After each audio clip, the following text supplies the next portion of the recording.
So, you're moving to the Triangle, to Raleigh or Durham or Chapel Hill, and you've done lots of research. Research that tells you what the Triangle is like today.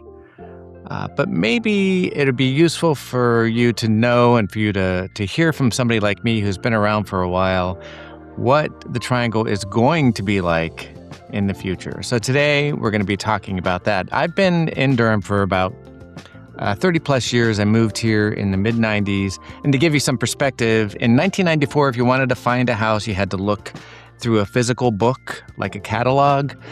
You'd point at a picture of a house and just hope it was still there by the time you drove to it. And most of the time, of course, it wasn't. So I came here to get an MBA at Duke University. Heard of it? And afterwards, I thought I would move to get a suit and some nice shoes, and then move to a city where people don't say y'all in professional meetings and in emails. But I stayed and went to work for IBM, and then I had opportunities to move, and I stayed some more. So now I have 4 generations of my family living essentially in one neighborhood in South Durham. Together we own 6 houses in South Durham. My mom lives in one, my kids are in another, my grandkids are nearby, and it's reached a point where I'm no longer like the newcomer here. I'm an old school guy who's seen an awful lot of changes happen in North Carolina, in the Triangle. And I also have some insight as to what other changes are about to happen. And these are things you need to know. Again, I'm Bill Stevenson. I am the founder of Spotlight Realty, and I've seen this place go from that area with the tobacco warehouses to the place where everyone from California is moving because they heard like we have a Wegmans and Publix or something like that. So I sat down and I made a list. 10 things that are going to change the Raleigh, Durham, Chapel Hill area, the Triangle, forever. This isn't just a list from the internet. This is 32 years of watching people move here and wondering where they're all going to park. First thing that's going to change the Triangle forever is the Apple campus. We've been talking about Apple moving to RTP for so long that I actually started to think it was a prank. Like someone at the Chamber of Commerce just liked the logo and kept putting it on brochures to make us feel better. And so this has been going on for really many, many years now, but it's 2026. Thousands of employees, all of them making more money than I did in perhaps the first 10 years of my tech career at IBM and Lenovo combined. So what this means for the area is that there are going to be lots of high-paying jobs and people moving to the area who think $1.3 million for a 1950s 3-bedroom ranch is quite a bargain. And if you'd think that's not going to change the housing market here in the Triangle, you're dreaming. So my message to you is maybe get in early or look for someplace outside of reasonable commuting distance to where the Apple campus is planned. Now, reasonable commuting distance in North Carolina is very different than reasonable commuting distance in the Bay Area or New York or wherever. So commuting distances here are always somewhere around 30 minutes. You're 30 minutes from everything, no matter where you live, or within 30 minutes from everything. So if you were to say, I want to live in downtown Raleigh, how far is that going to be from the Apple campus? 30 minutes. I want to live in Zebulon. How far is that from the Apple campus? 30 minutes. I want to live in Pittsburgh. How far is that? 30 minutes. I'm going to live in Durham. 30 minutes. So basically everywhere is going to be within 30 minutes of the new Apple campus that's being built. So if you want a bargain, you might want to look even further out than that once this happens. Or if you want a bargain, another way to get a bargain is to buy before the Apple campus is finished. I don't know when that's going to be. We've heard 2029, 2032, who knows? But the point is that campus is going to change the Triangle forever. Number 2, the second thing that will change the Triangle forever. And it's funny, they just talked about Apple, and now I'm going to talk about Disney. Disney is building a story living community in Pittsburgh, which is just south of Chapel Hill, and it's going to be actually a little bit north of Pittsburgh proper, and it's called Asteria. I think that's how we pronounce that, Asteria. I don't really know what they mean by story living. I don't know what that is. I assume it means that your life has a script and a soundtrack. It's going to be like when you take the trash out and a group of birds start singing and frogs are talking to you, maybe singing a song about property taxes, or you're going to be living a life something like The Truman Show. That's kind of the vibe that I'm getting about this. Now, when I tell my grandchildren about this, they're thrilled. They think Mickey Mouse is going to be my neighbor, and I had to explain that Pittsburgh is where I used to go to buy a very specific type of an antique cabinet, or to go to a soda shop, or to buy a bicycle. It's not going to be a global destination. It's going to be sort of a south of Chapel Hill kind of vibe, but it's going to change that very, very much. This used to be a community or an area dominated by Birkenstocks. It's a place where you would go sit on the front porch of a general store and listen to bluegrass music or Tift Merritt. Now it's going to make the 15501 corridor feel like the entrance to a theme park. This is a massive active adult play. If you're retiring, it used to be in Chatham County, which is where this will be, you would be looking at something called Farrington Village, which I'll talk about in a minute. But it's not just Farrington Village anymore. It's not just an Epcot community. You're looking at Disney. It's a battle of the brands, and Disney has much better hats in this battle. Third thing, the RDU Airport expansion. RDU is not a secret anymore. It's one of the most efficient and fastest growing airports in the country. And when I moved here in the 90s, RDU was basically a shed with a few planes. You could show up 5 minutes before your flight, wave at the pilot, and get on. Now it's an international hub. We have direct flights to places I didn't even know were allowed to have direct flights to North Carolina. They're adding a new runway. They're adding gates. They added a cell phone lot that is so far away from the airport that by the time you drive to pick someone up, they've already taken an Uber and are halfway to dinner, or they're halfway to what you call the cell phone lot. You're basically just waiting in a different county. Actually, that might literally be true. All right, so the airport expansion is basically turning Briar Creek and South Durham into some of the most valuable industrial land in the state. So if you're an investor, and you're investing in commercial properties, that's probably your target. The fourth thing that's changing the triangle forever is something I'll call, and this might not be unique to the triangle, but I'm going to talk about it anyway, the pickleball plague. So I love a good hobby. I like to play pickup basketball and things like that, but we've decided as a society that for example, tennis is just too difficult. It's too much running. So we made the court smaller and the ball louder. In 2026, we have these massive indoor facilities in North Raleigh and Durham, and it's basically everywhere. I actually have a house that I've listed recently that has a pickleball court in its backyard that's painted half Duke blue and half Carolina blue. And it's called a battle of or a house divided, of course. So anyway, it's everywhere. So if you go to an HOA gathering now, they're no longer talking about schools or crime or neighborhood or litter or anything like that. They talk about dinking. Apparently that's a strategy in pickleball, and it's maybe it's a very serious slight to say that someone's dinking. So if you're buying a house, check proximity to the courts. If you're within 100 yards, your life is going to sound like a never-ending game of ping pong in a cavern, and maybe that's going to change home values. Walkable to pickleball is a real thing now. I don't get it, but maybe someday when I'm slightly older, I'll get into pickleball. I don't have to get it. The fifth thing that's going to change the triangle forever is the 540 loop completion. They're finally finishing it.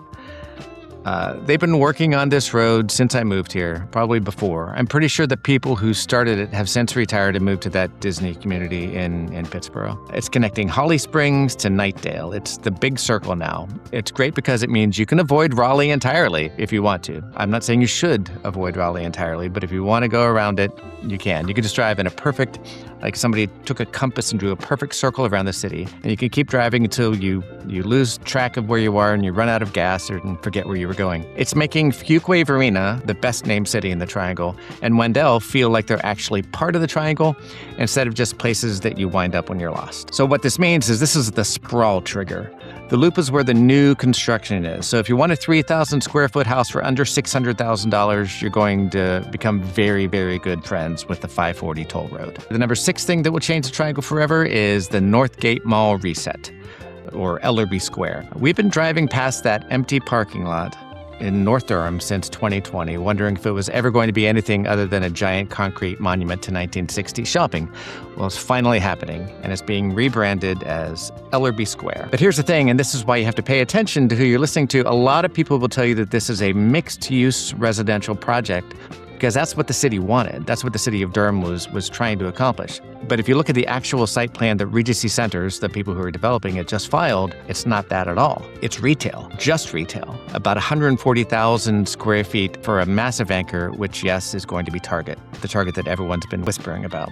And 5 smaller buildings for shops and restaurants. No apartments, no condos, just a lot of surface parking. It's basically 1995 again, but with better lighting. This is a big common sense check for the neighborhood. The Walltown neighbors, Walltown is the neighborhood immediately to the west of the Northgate redevelopment site. They fought hard for housing here, but for now Regency is moving forward by right with just a pure shopping center. I had hoped that it was going to be something more like North Hills in Raleigh, which is just a beautiful, massive redevelopment. Could have fit in a smaller scale where the Northgate Mall used to be, but alas, they're just doing another retail redevelopment. But that is going to change Walltown and the surrounding area, Trinity Park, really forever. Regency centers are prioritizing immediate cash flow instead of betting on housing. They're betting on the target effect to drive value. If you're a homeowner in Trinity Park or Walltown, or if you move there, you're still getting a win because you're about to have a Target within walking distance.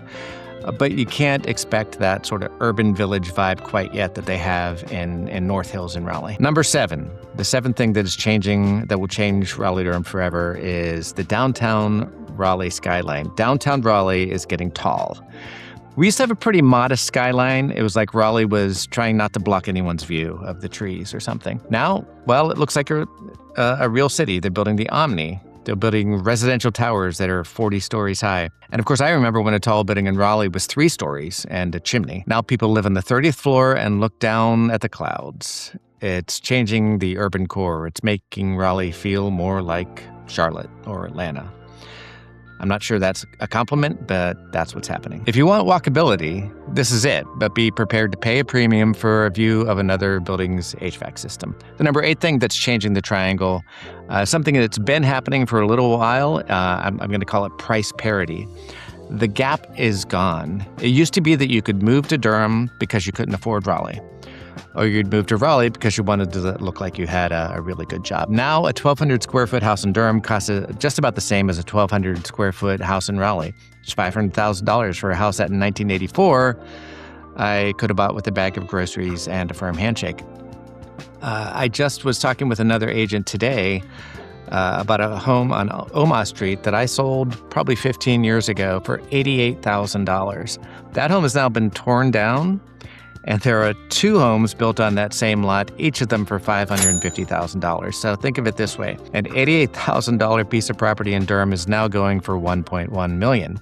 So the gap between Raleigh and Durham, the price gap, has all but disappeared. It's still there if you compare same to same, new to new, old to old. But Durham is no longer the place that you can reliably go to find something that's 20% less than a home in Raleigh or Chapel Hill. I see people comparing them all the time.